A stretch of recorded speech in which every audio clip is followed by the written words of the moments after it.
ബഹുമാനപ്പെട്ട പരസ്പരം വായനക്കൂട്ടത്തിലെ 195-ാമത് ഓൺലൈൻ സാഹിത്യ സമ്മേളനത്തിൽ പങ്കെടുക്കുന്ന ഏവർക്കും എൻ്റെ വിനീതമായ നമസ്കാരം.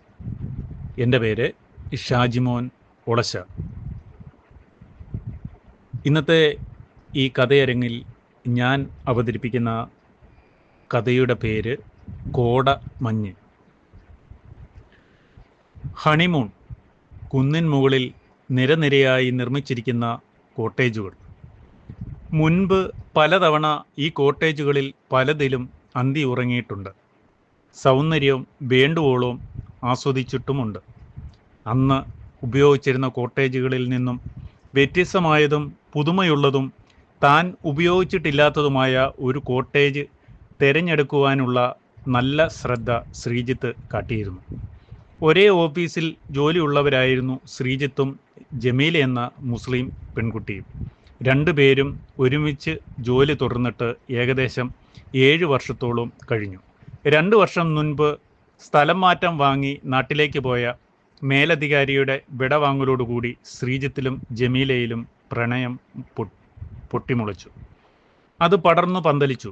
ഓഫീസിനടുത്തുള്ള രജിസ്ട്രാർ ഓഫീസിലെ രേഖകളിൽ സഹപ്രവർത്തകരുടെ മാത്രം സാന്നിധ്യത്തിലും സാക്ഷ്യപത്രത്തിലും ഒപ്പുവെച്ച് ജീവിതത്തിൻ്റെ പുതിയ വഴികളിലേക്ക് കൈപിടിച്ച് ഏക മനസ്സോടുകൂടി കോടമഞ്ഞിൻ്റെ നിറഞ്ഞ തണുപ്പിൽ പുറം ചട്ടകളില്ലാതെ ആസ്വദിച്ച് മുന്നേറുവാൻ ഉറച്ചു. 10 ദിവസത്തെ അവധി അടിച്ചു പൊളിക്കുവാൻ തന്നെയാണ് രണ്ടുപേരുടെയും തീരുമാനം. ചെന്നപാടെ കോട്ടേജിലെ മനോഹരമായ വരാന്തയിലെ സെറ്റിയിൽ രണ്ടുപേരും ഇരുന്നു. എത്ര ഭംഗി! കോടമഞ്ഞ് ഓടി വരുന്നു. കുറച്ചു സമയം കറങ്ങിത്തിരിഞ്ഞ് പലർക്കും കുളിരേറി മറഞ്ഞകലുന്നു. എവിടേക്കോ. മറ്റു പലർക്കും കുളിരേകുവാനാണോ അടുത്ത യാത്ര?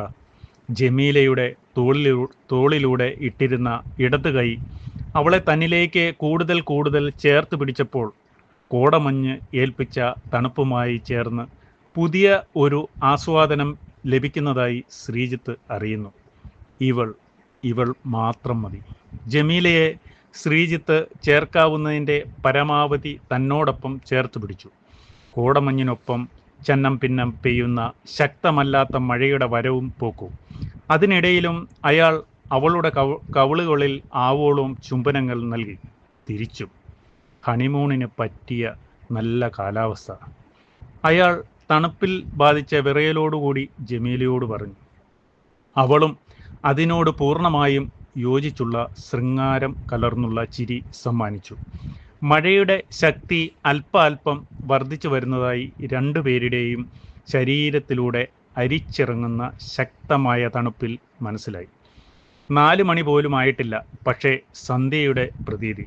റൂം ബോയ് ലഗേജുമായി വന്ന് തുറന്നിട്ടിട്ട് പോയ മനോഹരമായ കോട്ടേജിനുള്ളിലേക്ക് രണ്ടുപേരും കെട്ടിപ്പിടിച്ചുകൊണ്ട് തന്നെ കയറി.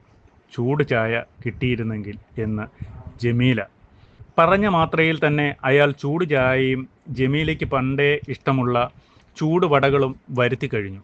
കോട്ടേജിൻ്റെ കിഴക്കുവശത്തെ വീതി കൂടിയ ഗ്ലാസിട്ട ജനലിൻ്റെ കർട്ടനുകൾ അയാൾ ചരടിലൂടെ ഉയർത്തിവെച്ചു. ഉയരങ്ങളിൽ നില ഉറപ്പിച്ച കോട്ടേജിനുള്ളിൽ നിന്നും ജനലിലൂടെ താഴെയുള്ള റോഡിലൂടെ ഓടുന്ന വാഹനങ്ങളുടെ ലൈറ്റുകൾ മനോഹരമായ ചിത്രങ്ങൾ സമ്മാനിച്ച് ഓടിമറയുന്നതും അവർ കണ്ടു. നല്ല തണുപ്പായിരുന്നുവെങ്കിലും നീണ്ട യാത്രയുടെ ക്ഷീണം മാറ്റുവാനായി ചൂടുവെള്ളത്തിൽ കുളിക്കുവാൻ രണ്ടുപേരും തീരുമാനിച്ചു.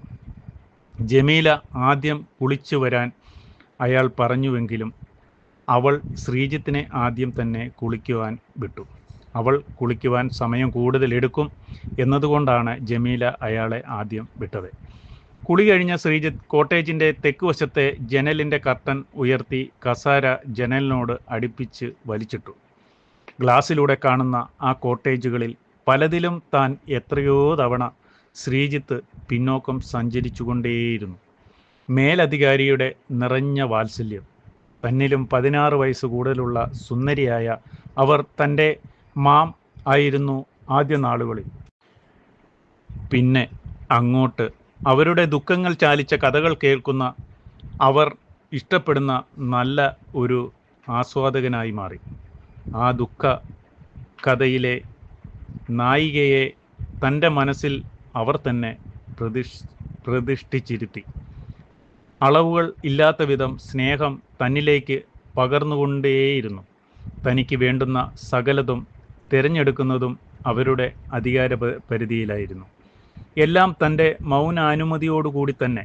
അവർ ശുപാർശ ചെയ്തു കിട്ടിയ പ്രൊമോഷൻ, അവരോടൊപ്പമുള്ള നീണ്ട യാത്രകൾ, മുന്തിയ ഹോട്ടലുകളിൽ അവർക്കൊപ്പം അന്തി ഉറങ്ങിയ രാത്രികൾ, എല്ലാം ആദ്യം മേലധികാരി എന്ന, പിന്നെ അങ്ങോട്ട് ചെറുപ്പത്തിൻ്റെ തിളപ്പിൽ അവരുടെ സൗന്ദര്യത്തിൽ അവരോടൊപ്പം തിമിർത്ത രാവുകൾ.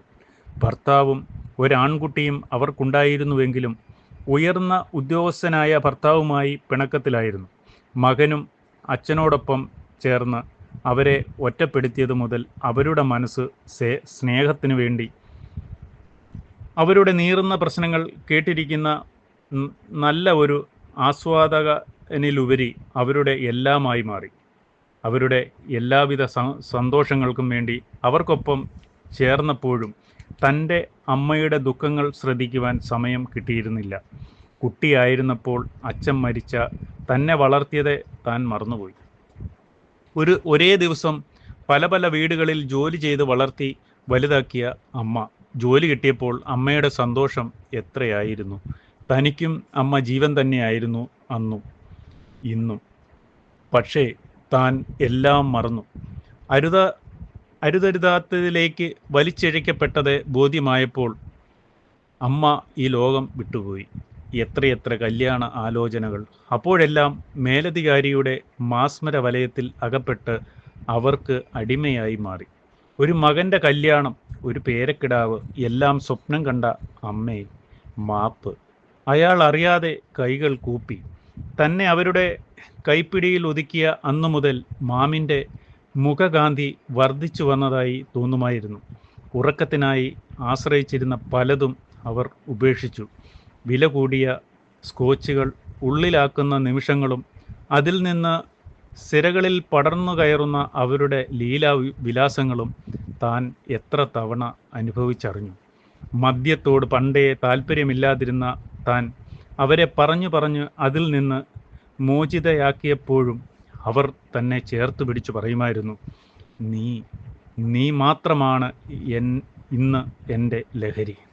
താനും അവരിലൂടെ വിട്ടുമാറാൻ കഴിയാത്ത ലഹരിക്കടിമയായിക്കൊണ്ടിരുന്നപ്പോഴും തൻ്റെ എല്ലാമായിരുന്ന അമ്മയെ മറന്നു. മയക്കുമരുന്നിൽ അടിമയാകുന്നതിനപ്പുറം അവർക്ക് അടിമയായി. അവരില്ലാത്ത ഒരു ദിവസം ഓർക്കാൻ കൂടി കഴിഞ്ഞിരുന്നില്ല. വിവാഹത്തോടുള്ള തൻ്റെ നിരസിക്കലും അമ്മയെ കാണാൻ പോകുന്ന പതിവ് തെറ്റലുകളിലും എല്ലാം മനോവിഷമത്തിലാക്കിയ അമ്മയുടെ ജീവൻ തന്നെ ഇല്ലാതാക്കി. അമ്മയുടെ ആത്മാവ് ഒരിക്കലും പൊറുക്കില്ല എന്ന് അയാൾക്കറിയാമായിരുന്നു. മാമിനെ മകൻ ഒരു ദിവസം വിളിച്ച് കല്യാണ ആലോചനകൾ സംബന്ധിച്ച വിവരങ്ങൾ പറഞ്ഞത് അവർ തന്നോട് പറയുമ്പോൾ അവരിലെ സന്തോഷവും ഭാവവ്യത്യാസങ്ങളും കാണേണ്ടത് തന്നെയായിരുന്നു. മകൻ മുൻകൈയെടുത്ത് ഭർത്താവുമായി കൂടിക്കാണുവാൻ പോയപ്പോഴും തന്നെ ഒഴിവാക്കിയത് ഓർക്കുന്നു. അതിനുശേഷം നടന്ന കുറച്ച് നാളുകളിലും അവർ തന്നെ ഒഴിവാക്കിക്കൊണ്ടിരുന്നതും സാവധാനം താൻ അറിഞ്ഞു. ഉന്നത സ്ഥാനത്തിരിക്കുന്ന ഭർത്താവിൻ്റെ പിടിപാടിൽ ഭർത്താവും മകനും കഴിയുന്ന വീടിനടുത്തേക്കുള്ള അവരുടെ സ്ഥലം മാറ്റം, ഇതെല്ലാം പുതിയ മേലധികാരി വന്നപ്പോൾ മാത്രമാണ് അവരുടെ മനസ്സായിരുന്ന താൻ അറിഞ്ഞത്.